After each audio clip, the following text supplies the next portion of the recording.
Quelle est la finalité de ce protocole? Améliorer le signalement fait par l'autorité médicale à l'autorité judiciaire, s'agissant de victimes de violences intrafamiliales en difficulté pour déposer plainte ou signaler les faits, les médecins étant eux-mêmes parfois, les médecins de famille, les médecins traitants, en difficulté pour savoir comment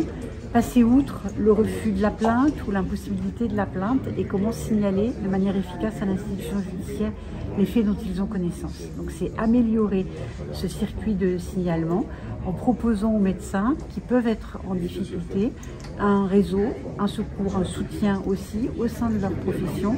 pour pouvoir savoir comment signaler ces faits. Pour les médecins, ils changent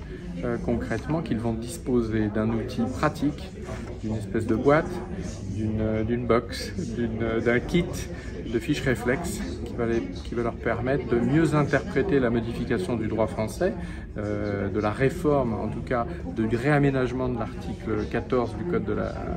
du code pénal, qui permettent de déroger dans certaines conditions au secret professionnel pour signer les violences, même lorsque la victime présumée n'a pas donné son accord. C'est donc en pratique la possibilité pour eux d'avoir en ligne un médecin légiste, d'avoir un conseiller ordinal qui va les conseiller, qui va les orienter, les débrider sur cette possibilité-là. Et puis la procédure, c'est comment est-ce qu'on fait un signalement, comment est-ce qu'on fait un signalement, comment est-ce qu'on l'adresse au procureur, comment on téléphone au procureur, comment on informe la victime, comment on repère le danger immédiat, comment on repère la notion de l'emprise.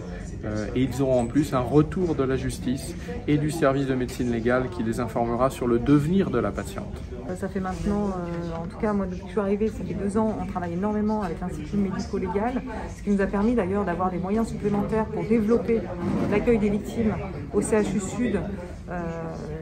notamment de développer un accueil pluridisciplinaire pour les victimes, que ce soit avec la présence de psychologues, infirmières, légistes au quotidien, ce qui n'était pas le cas il y a 2 ans, donc là déjà on a énormément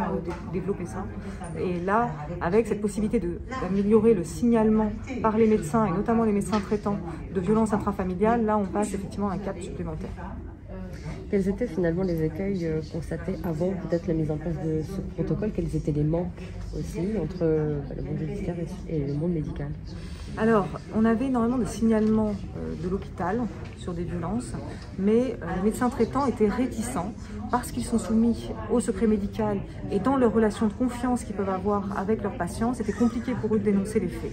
Entre-temps, il y a eu la loi qui est passée et donc il y a cette nouvelle exception avec la possibilité de lever le secret médical. Donc avant, c'était seulement sur les maltraitances à enfants, maintenant c'est également sur les violences intrafamiliales. Donc ça va leur permettre d'être un peu moins réticents et d'oser peut-être plus signaler des situations de danger qu'ils ne nous signalaient pas avant. Et donc un plus aussi pour la protection des enfants. Exactement, c'est pas seulement la protection des femmes, mais c'est la protection de toute la famille, et notamment des enfants, parce que les enfants témoins ou victimes de violences sont de potentiels auteurs ou victimes de violences dans les années à venir.